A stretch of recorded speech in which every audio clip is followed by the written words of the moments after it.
meus caros, estamos fechando mais uma semana no grupo de verdade, semana 14 sendo encerrada. Fechando não, né? A gente está começando a semana porque hoje é domingo, mas a gente todo domingo faz o clássico resumão semanal, fazendo uma retrospectiva de tudo que a gente viu de conteúdo nos últimos 6 dias. Fechado? Então bora dar uma olhada no que a gente viu nessa semana no grupo de verdade. Vem comigo, a gente começou a semana falando sobre a perspectiva otimista dos fundos de ações para 2020. Então eu mostrei uma imagem que na verdade é uma previsão dos maiores fundos de ações do Brasil para qual será no decorrer do ano, qual será o comportamento do índice Bovespa, que é o índice que está diretamente atrelado aí ao desempenho da nossa bolsa, né, o principal índice da nossa bolsa de valores. E aí, um ponto interessante é que a maioria esmagadora na verdade todos esses fundos de ações, eles fizeram previsões positivas, ou seja, com uma perspectiva muito boa para 2020, de uma valorização da Bolsa Brasileira. E a maioria, grande maioria, fez previsões realmente fortes, com subidas, com valorizações realmente fortes da Bolsa Brasileira. Então, a média de todos, da previsão de todos esses fundos, chegou a uma valorização média prevista aí de 15,86%. O correto mesmo era a gente ser cético quanto a isso, porque as valorizações de curto prazo na renda variável são bem imprevisíveis, porque tem diversas variáveis envolvidas. Esse seria o mais prudente a se fazer, não se empolgar muito com essa previsão, mas é claro que é inevitável levar em consideração se você tem diversos fundos que são... eles têm ali sua reputação em jogo, eles são conceituados, né? Tem alguns ali que são realmente fundos respeitados do mercado, então não tem como ficar totalmente indiferente quanto a isso. Realmente é um ponto sim que reforça que 2020 pode ser um bom ano para ações. Então você aí que não começou ainda porque está achando que já valorizou muito e que já perdeu aí a pegada, não é isso que os fundos estão pensando, tá? E os caras trabalham só fazendo isso, beleza? Então, depois a gente falou sobre valorização de produtos e serviços. Eu mostrei uma imagem também, é um gráfico, na verdade, que mostra um histórico de 20 anos da valorização ou desvalorização de produtos e serviços ao longo do tempo. E a gente tem diversos itens ali, mostra itens de tecnologia, mostra diversos serviços diferentes, mas o que eu foquei nesse dia, nesse insight, foi nos setores que estão ocupando ali o topo dessa lista na valorização ao longo do tempo. E esses foram dois setores que basicamente englobam os principais itens que estão no topo dessa lista, que é o setor de saúde e o setor de educação. E por que eu falei especificamente de setores atrelando a valorização desses produtos? Para mostrar para vocês, né, para orientar para vocês o quão importante é a gente ver, quando vai escolher um ativo, não só a parte numérica, é claro, é a mais importante, você vê se aquela empresa, todos os critérios de você escolher uma boa ação, né, em relação ao desempenho, lucro, endividamento, governança, enfim, o que vocês já conhecem, o que a gente já passou aqui.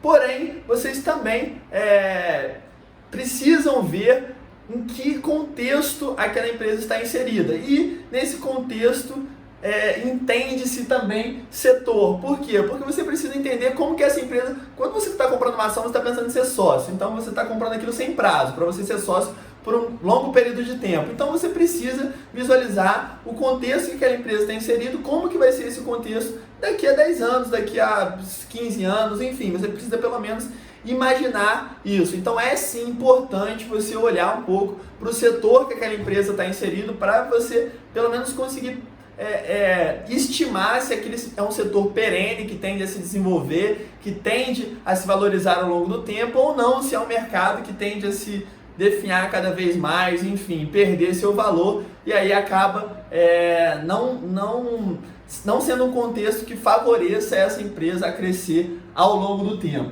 Fechado? Depois a gente fala um pouco sobre Estados Unidos e Irã.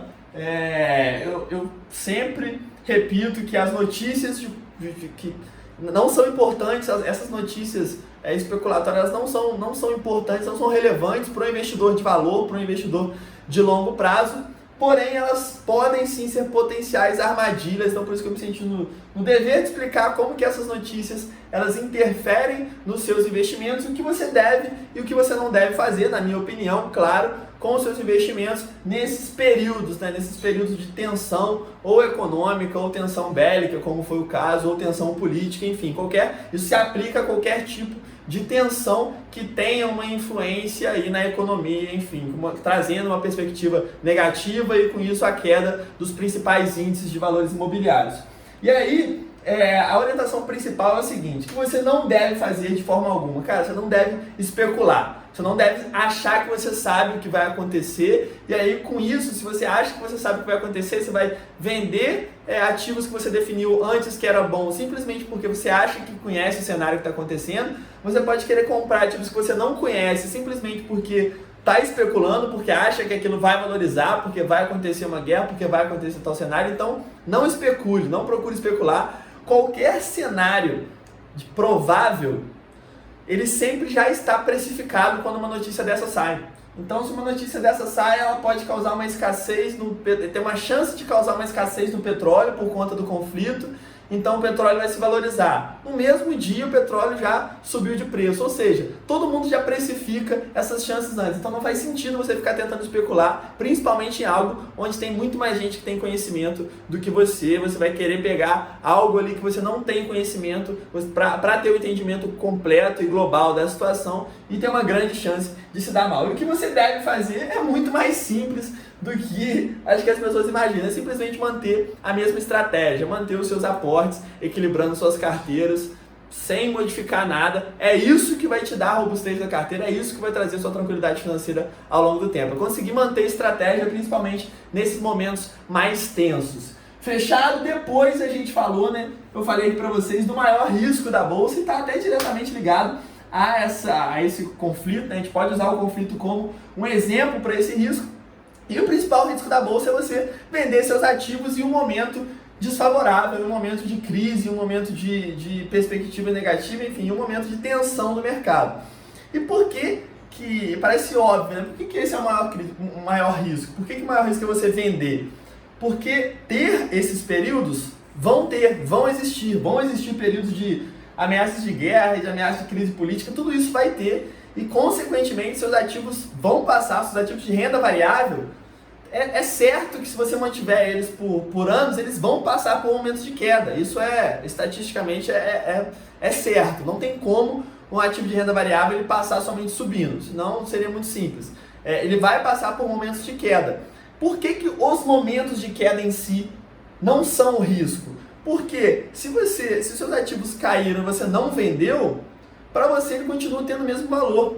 Se eu comprei 300 ações de uma empresa e elas caíram de preço por conta de alguma tensão, para mim, eu continuo tendo o mesmo valor, porque eu continuo tendo 300 ações daquela empresa. Agora, se eu vender, eu vou naquele momento, aí sim eu vou estar perdendo dinheiro, porque eu vou estar vendendo por um preço menor do que eu comprei anteriormente. Então, o risco não são os cenários. O risco não é um cenário de guerra, o risco não é um cenário de crise política, não é um cenário. O risco não são os cenários, porque os cenários vão acontecer, eles são fatos, não são riscos.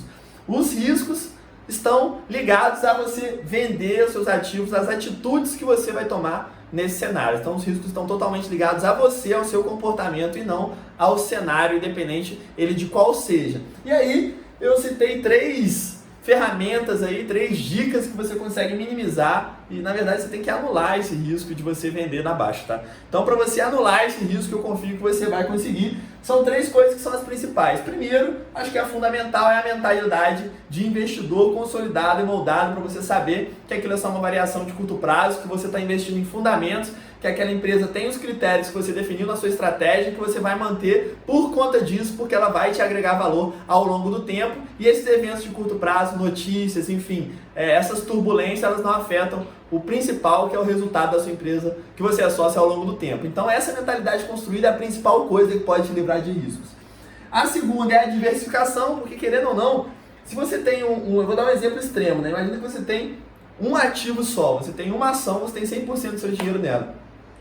Se por algum cenário específico essa ação cai 50%, você vê o seu dinheiro investido caindo em 50%. Isso é muito difícil de você segurar, muito difícil de você ter psicológico para ver seu dinheiro derretendo 50%. Agora, se você tem diversificado de uma forma que cada ativo na sua carteira possui só 5%, como exemplo do seu patrimônio, porque você está bastante diluído, está bastante diversificado, Se esse ativo cai 50%, seu patrimônio total vai cair 2,5%. E aí é muito mais simples você conseguir ver aquela queda de 2,5% e passar por aquilo tranquilo e esperar a reversão desse ciclo e a contínua valorização desses títulos, desses ativos ao longo do tempo.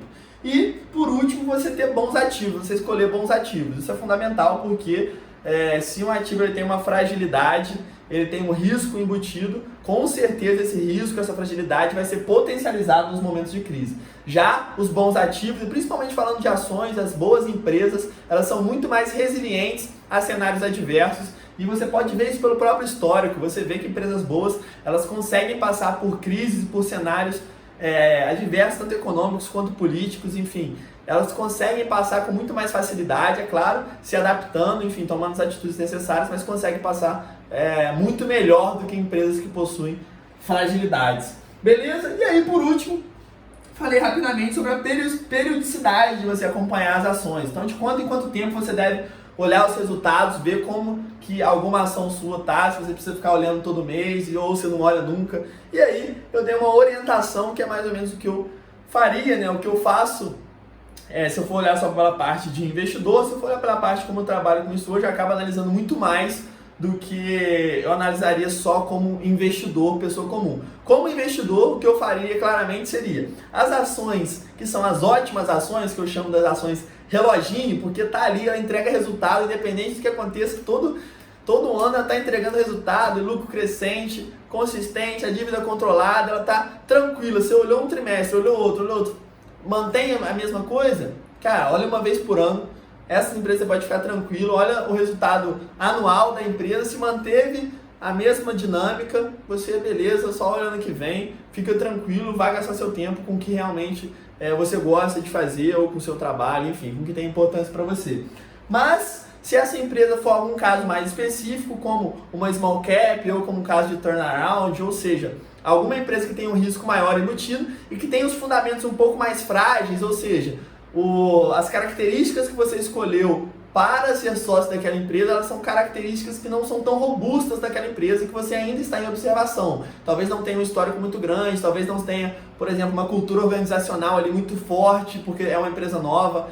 Então, essa empresa que tem o maior risco embutido e os fundamentos mais frágeis, é interessante que acompanhe pelo menos uma vez a cada trimestre. Mais que isso não tem necessidade, porque você não vai ter informação nenhuma a mais, mas a cada resultado trimestral você dá uma olhada, vê como está se comportando, principalmente os pontos chaves que você observou quando você decidiu ser sócio dessa empresa. Fechado? Então é isso. Bora para a semana 15 e continuar aí arrebentando. A gente vai chegar no dia 100 nessa semana no grupo de verdade. Fechado? Muito obrigado. Uma ótima semana para todos vocês. Estamos juntos mais do que nunca. Aquele abraço.